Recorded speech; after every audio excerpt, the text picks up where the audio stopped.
Hello from Tinker's Paradise. This is Patty, the Tinker's wife, here in Portland, Oregon.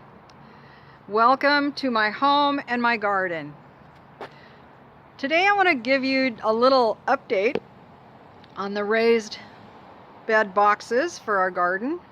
There has been some movement here since we last spoke, and I want to show you something that my husband did that might help you if you decide to use this corrugated metal and do a similar style box as what we have. So here, I'll turn the camera around for a minute and give you a quick shot here. Right here. Oops, I got the shaky hand on the camera. There is, you can't really see it too well, lighting's kind of bad, but right in there, he has foam, and it is a insulation foam that you can buy in a roll, and they're like round. That's not tubular, but they're cylindrical, like a rope of the stuff. And he took a little spray adhesive and sprayed it along here. Anyway, it's turned out pretty good. And so when we go to fill the bed, we won't have any soil leaking out, because otherwise you could see daylight through there, so it wouldn't be very good.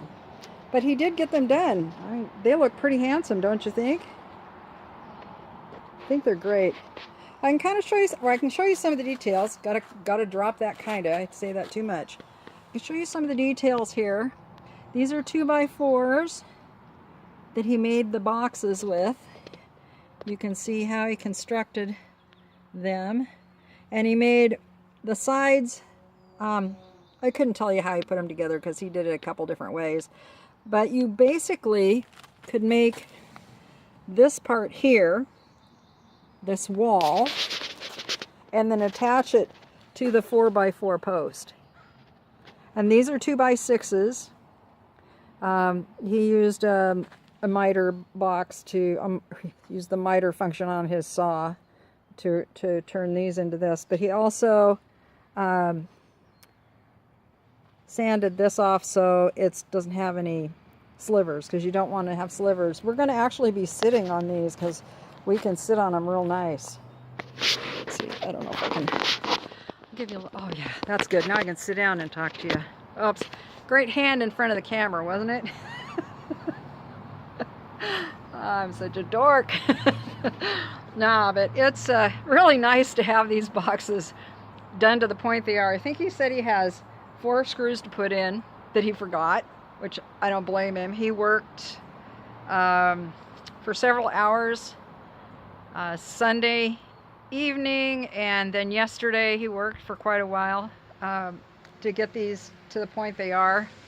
So he's got that, and we have to fill in the old holes where, when it was a roof, where they put the nails through or whatever they did to put it on the roof, but because it's reclaimed metal. But that we're just gonna, we figure we can probably just put some Gorilla Tape or something like that over it, something that'll hold, and it'll hold probably as long as we need it to, and if it starts coming off, then we can figure out something different. But it'll probably work just fine. I'm not looking to have to replace it. But anyhow, that's where we are with that. I priced the 3-way mix. We do a 3-way mix. I found one that is 10% sand and 40% each compost and screened topsoil that looks really nice. Probably the best I've seen anywhere, and it's also very close to us, so I think that's what we're going to get. The next best thing would be one that's several miles away, and we can get it for $50 a cubic yard delivered.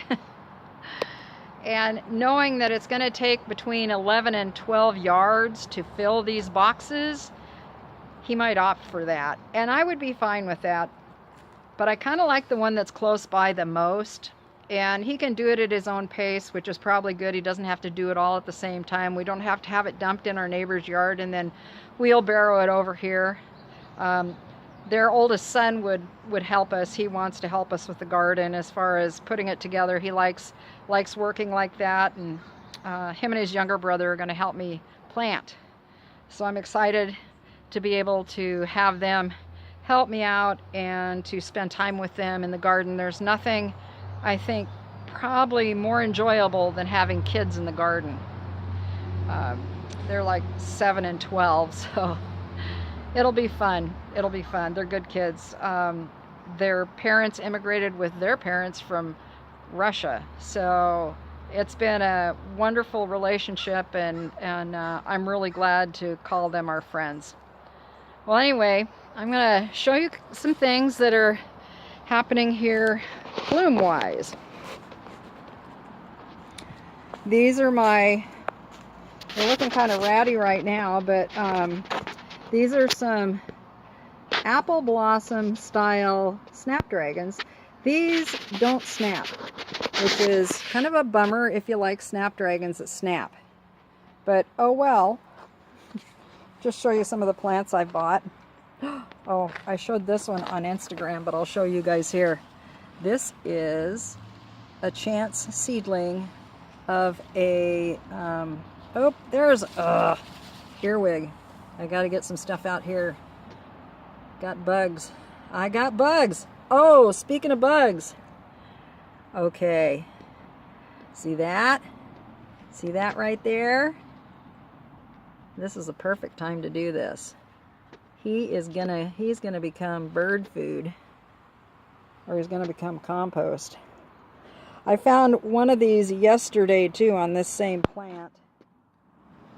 I don't see any in the other ones, but morning's a good time to come out and pick insects. I think I'll throw him over in the neighbor's yard. I don't think he's gonna grow. Here you go. Go over and feed the robin that likes to eat over there.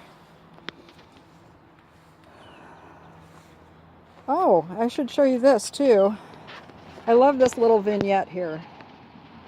The little foxglove, it came up right there so it could go right up into that bed like that. Kind of makes it a nice frame. I love little surprising vignettes that happen. I did not plan that. My fig in the container, the leaves have gotten quite large.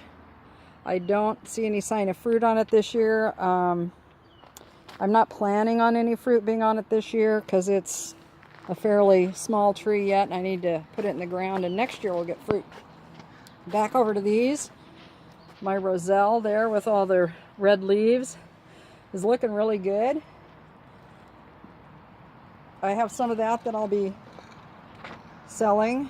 Renee Winchester, I hope that your roselle is doing well that I sent you. And this is the Korean spinach that Okinawan spinach that I've been talking so much about. That's doing really well. This that I pulled the bug off of, this is that red tree collard. And I'm waiting to get our beds done so I can put one of those in the ground. Probably put it further back and not in a raised bed. Because I am such a plant nerd, I like things that are different colors. Well, actually, that's probably the artist in me, not so much a plant nerd. But this is a type of grass that is one of those designer annual grasses. It is Copper Prince Millet. So that'll be really stunning in the middle of something, and it'll get big seed heads on it that'll probably be, I would imagine, a reddish color, so that'll be really nice. That's just my herbs, different things that are in there.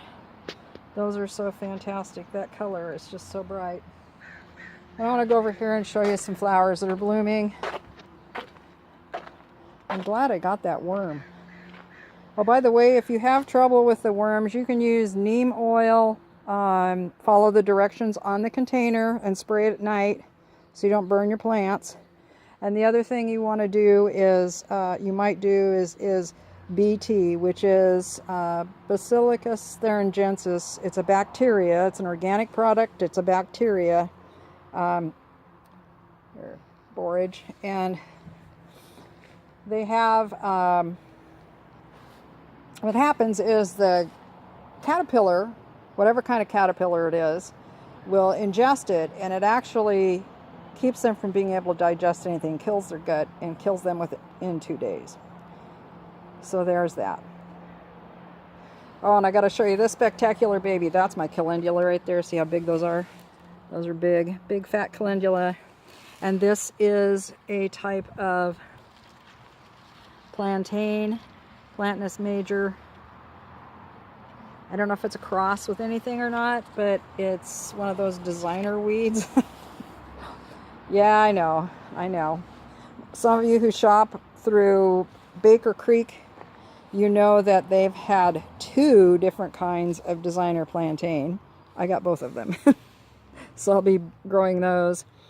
This is fringe flower, a type of dianthus, and I don't think I have ever had a dianthus that smells as good as this one does. This one has a very nice, sweet, strong flavor. Not quite as clove-like, but very sweet nonetheless. It's really lovely, and it's such a unique little flower. It would be very good with other small flowers in a cut arrangement. That would be really nice. Oh, I gotta show you this. That is an iris that a friend of mine gave me. I don't remember the name, sadly. I think I've got the tag inside. We did a little swap, and this was the great iris that she gave me. These will be wonderful in a bed in a nice swath, so I'm hoping to do that one of these days. That'll be fun. Then I want to go down here and show you this. This is probably one of my all-time favorite peonies. This is Coral Charm, and it starts out in a little bud like that. By the way, the ants don't hurt the flowers at all, so leave them on there. They're doing what nature intended.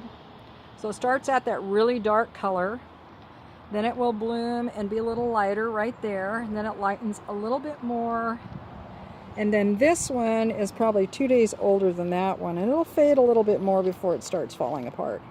But isn't that lovely? It's almost like having more than one plant here. Another one I want to show you, and this is another plant nerd plant. This is another peony. This is a green peony. This is a peony only a plant nerd could love. Well, maybe not. I think it's kind of cool. I love the little leaves and stuff. Very fun. This will be blooming one of these days here pretty soon.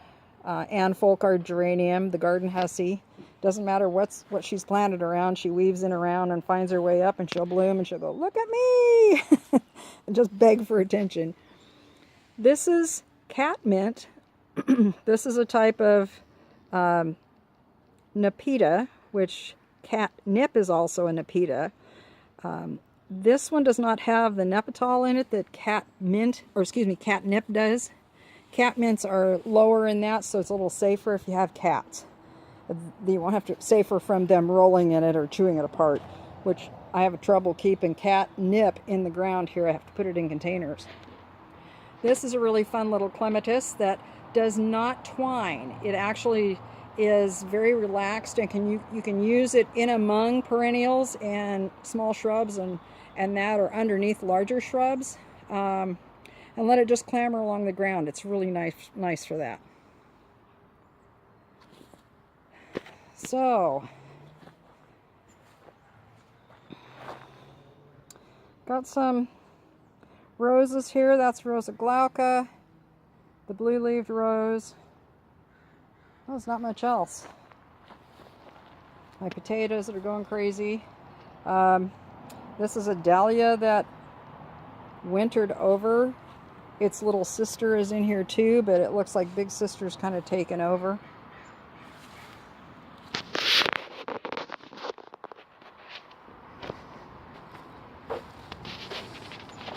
It's nice out here, but a little cool. I've been hearing people talking about not getting their gardens in yet, and it used to be traditionally here in this area, we waited until like Memorial Day weekend. Sometimes that was the end of May, 31st of May. So I'm really not late as far as how we used to garden, but in recent years where we've gotten to where we garden practically all year long here, this is really late, and it's been a challenge for me to take a breath and remember that God has a plan. It doesn't matter. There will be what we need when we need it. I don't have to worry about this garden like I did in the past. I am not going to be the control freak I was about this garden that I was in the past. My job is to tend it and to enjoy it. That is what my job is. And I am so looking forward to that this year. So looking forward to that.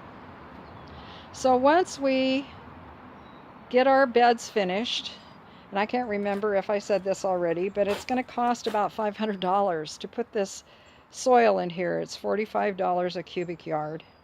It's a great mix, a good foundation for the plants.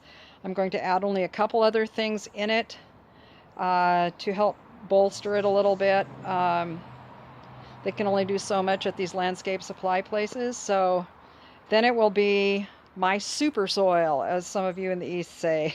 You have super soil.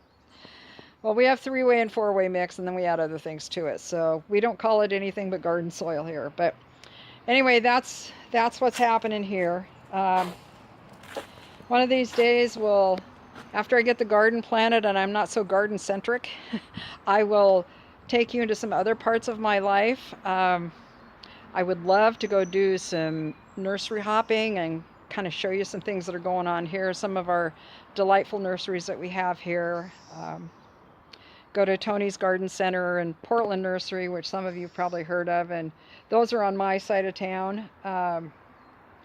And you know, just see what it's like to shop for plants here. It's probably very similar to what a lot of you have, especially if you're near a larger city. But anyway, maybe take you to a couple of gardens that I really enjoy, or some other places that are just different. We have a natural area real close to us, Powell Butte, and maybe I'll get a chance to go up there and I can kind of walk around and show you the place a little. We'll see what happens. We'll see what happens.